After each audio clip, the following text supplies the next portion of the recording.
जिंगी study में आप सबका स्वागत है फिर से एक नई उमंग के साथ एक नए लेसन के साथ।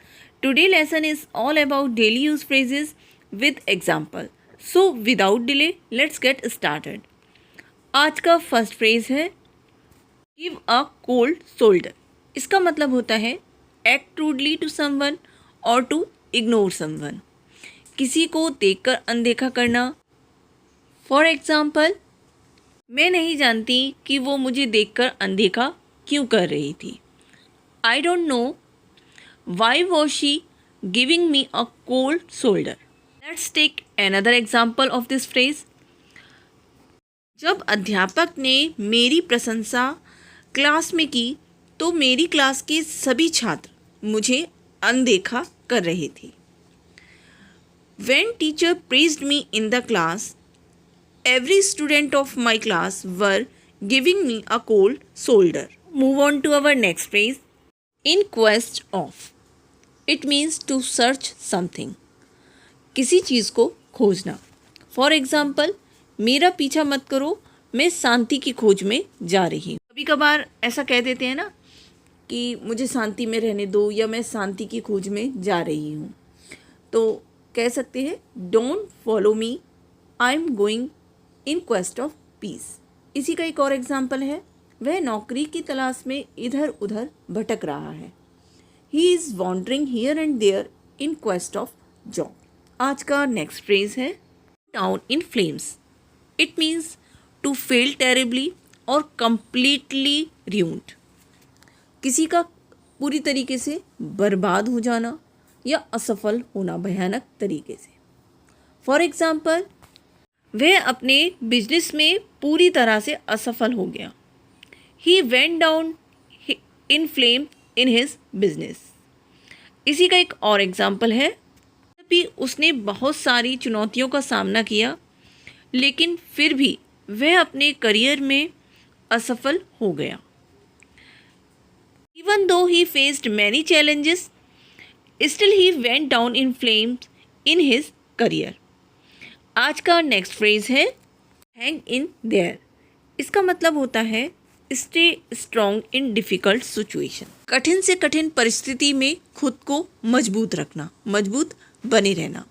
इस फ्रेज का यूज़, hang in there का यूज़ वहाँ किया जा सकता है जहाँ पर कोई व्यक्ति है जो बहुत ज़्यादा हताश है, परेशान है, वहाँ पर इस फ्रेज का यूज़ कर सकते हैं। फॉर एग्ज़ाम्पल, कठिन परिस्थिति में खुद को स्ट्रॉन्ग रखो, खुद को मजबूत रखो, ये समय जल्दी गुजर जाएगा। Hang in there, this time will pass soon. इसी का एक और एग्ज़ाम्पल है, स्ट्रॉन्ग रहो, मैं जानता हूँ यह अब तक का सबसे खराब समय है। Hang in there, I know this is the worst time ever. आज का नेक्स्ट फ्रेज है pretty Penney.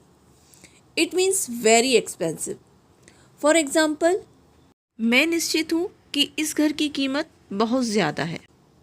I am sure this house cost a pretty penny. इसी का एक और एग्जाम्पल है, यह तुम्हारी कार है, इसकी कीमत बहुत ज़्यादा होगी। This is your car, it's cost must have pretty penny. आज का नेक्स्ट फ्रेज है hit the sack. It means to go to sleep. इसका मतलब होता है सोने जाना।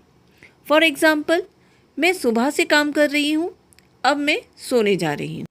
आई have been doing work since morning, now I am going to hit the sack. इसी फ्रेज का नेक्स्ट एग्जाम्पल है, बच्चे बहुत थके हैं, अब वे सोने जा रहे हैं। Children are so tired, now they are going to hit the sack.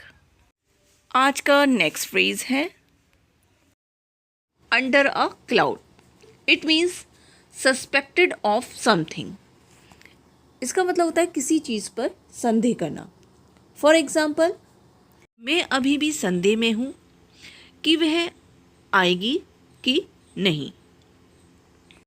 I am still under a cloud that she will come or not. इसी का एक और एग्जाम्पल है, इतना संदेह में क्यों हो?